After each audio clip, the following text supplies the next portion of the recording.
Kabupaten Kota Waringin Timur menggelar buka puasa bersama Ramadan tahun 1446 Hijriah sekaligus acara penyambutan Bupati Halikinor dan Wakil Bupati Irawati yang baru dilantik untuk periode keduanya.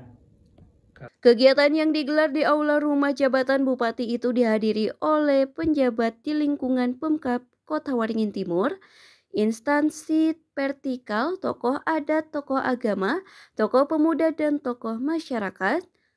Pada kegiatan itu, Halikinor menceritakan pengalamannya mengikuti pelantikan kepala daerah yang diadakan secara bersama dan dilanjutkan mengikuti retreat di Akademi Militer di Magelang bersama kepala daerah lainnya.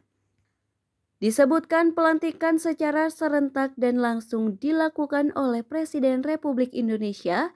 Itu merupakan sejarah pertama di Indonesia karena biasanya pelantikan bupati dan wakil bupati diwakilkan Menteri Dalam Negeri atau gubernur saja.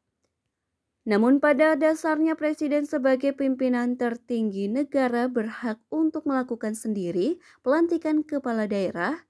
Habis mengikuti retret di Magelang, ini memang program baru yang pemerintahan Pak Prabowo Gibran ini, dan ini juga pertama kali kepala daerah khususnya di tingkat kabupaten kota yang dilantik oleh presiden langsung.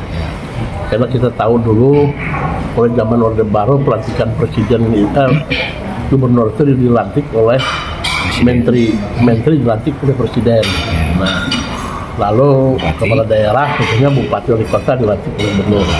Nah, yang ketentuan baru ini undang-undang pemerintahan daerah juga begitu.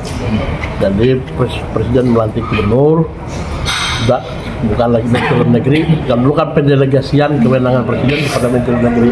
Sekarang langsung presiden yang melantik gubernur. Zaman Pak Jokowi itu presiden. Nah, tetapi dalam urusan pasal pun namanya dia pimpinan tertinggi kepala negara, kepala pemerintahan, dia berhak melantik. Misalnya bupati mendelegasikan pelantikan kepala desa, kecamatan itu boleh. Tapi itu bupati sebenarnya melantiknya. Tapi boleh delegasikan. Nah, ini beliau langsung mungkin di pertama kali langsung supaya dilantik. Kebetulan juga pilkada kita kan serentak. Kalau dulu kan tidak bersamaan. Jadi kalau dilantik serentak itu mungkin sulit. Ini karena pilkada serentak 2024, walaupun ada 40 kepala daerah yang masih tersisa di MK, mayoritas sudah selesai semua sehingga dilantik beliau pada 20 Februari itu serentak di Istana Negara dan pertama kali sepanjang sejarah Republik kita. Dilanjutkan juga waktu itu langsung kita dikumpulkan di Magelang, di retreat di sana. Itu pertama dalam rangka menyamakan persepsi visi misi kepala daerah dengan visi misi presiden. Itu harus sinkronisasi, koordinasi dan kebersamaan itu, sehingga program pusat jangan sampai nanti strategis nasional tidak terlaksana di daerah itu kan macet, karena kita kesatuan dari Republik Indonesia. Jadi mulai dari desa, kecamatan, kabupaten, provinsi sampai ke pusat ini harus bersinergi. Nah, menyamakan persepsi itulah, terutama program Asta Cita presiden itu yang bagaimana penyebaran di daerah menyesuaikan dengan situasi dan kondisi daerah. Dan juga kita juga di sana kesempatan bertemu. Nah, karena baru pertama kali, kalau dulu kan misalnya rapat koordinasi kan se-Indonesia begitu banyak, paling cuma mendengar arahan kan. Sebentar. Kalau ini kan kita minggu Pak ya, betul-betul berkumpul bersama-sama satu tenda, bukan satu pagi kita senam, siang nanti mengikuti materi yang disebutkan oleh Menteri maupun Menko maupun Kapolri, Kejaksaan Agung, Panglima. Nah, ini kebersamaan inilah sehingga banyak antar kabupaten saling mengenal, apalagi oleh panitia khususnya Kementerian Dalam Negeri itu terjadi pembauran. Saya saja bertiga satu tenda itu wali kota Batam sama dengan Bupati PD Aceh.